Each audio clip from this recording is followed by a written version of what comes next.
Alright, tapika imo ang abay ay katulog-tulog dia. We're still on the last one. May I see the hands of those not from Bukidnon? Raise your hands. Oh, ang dami pa lang hindi taga Bukidnon. Welcome again to the province.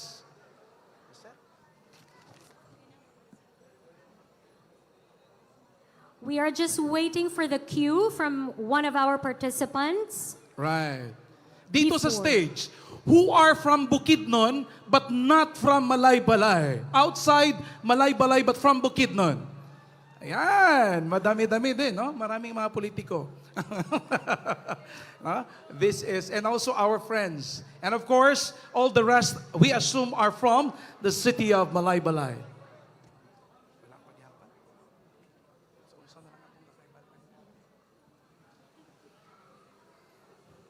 Hay, salamat kay walay bata nga nawala. This is the first kaamulan nga walay nawala nga bata. Salamat sa pag-atiman sa inyong anak. Human na ako ito programa nga walay bata nga i-announce nga naka-blue, red, ang iyang sandal, ginoo ko. Ang mga ginikanan karon mga disiplinado na. Alright. So, ibigti na gayad sa mga bata, no? Mga inohayana. Sa matag-adlaw nga pagkinabuhi sa mga lumulupyo, nabantayan nila nga adunay gakakabsan nga kinabuhi sa ilang sakop sa tribo nga mga lalaki. Hilabi na sa panahon sa lumalamaga o paghayag sa bulan. Ilang nasuta nga kinihinungdan di ay sa usa ka kahibulungan ug makalilisang uyamot nga sa larong. Inig agumod niya gikan sa tip-tip sa mauyaw-uyaw, musiga usab ang iyang gabaga nga sungay nga masaksihan gayod sa tibuok tribo. Malukop dayon ang tibuok katilingban sa kabalaka, kay kini sinyales nga aduna na usab mamatay. Kini nagpadayon sa pipila ka mga adlaw ug pipila na usab ka kinabuhi ang nakalas.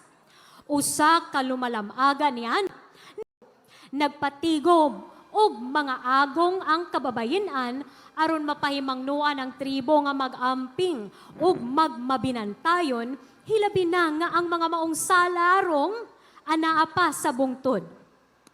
Nakadugang usab sa kalisang ang tingog sa langgam nga kuwaw, nga kung paminawon daw ginatunglo ang tibuok katilingban. Sa kasuko ni Apo babalaw sa nahitabo sa ilang prinsesa, gisulong niya ang maong salarong uban ang iyang mga bagani, gamit ang mga sundang o mga panana, apan walang kini madali. Sa pipila kami ngayon, walang gayon kini nakararoon sa maong salarong ni nakatatsa. Nakadesisyon sila nga mupauli ug mukuha sa ilang mga bangkaw ug kalasag o gisandig nila kini sa bangkaso.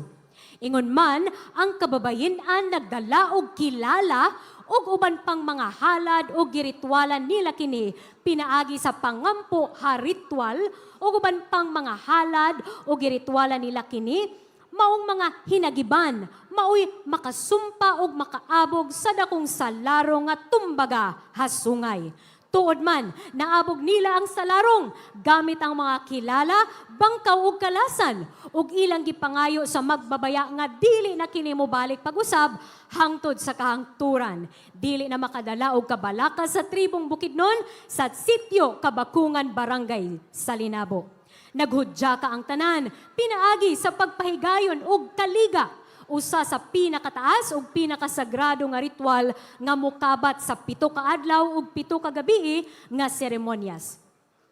Dinhi, masaksihan ang kahimpitan sa pagpasalamat alang sa maayong kinabuhi, maayong ani ug maayong panginabuhian.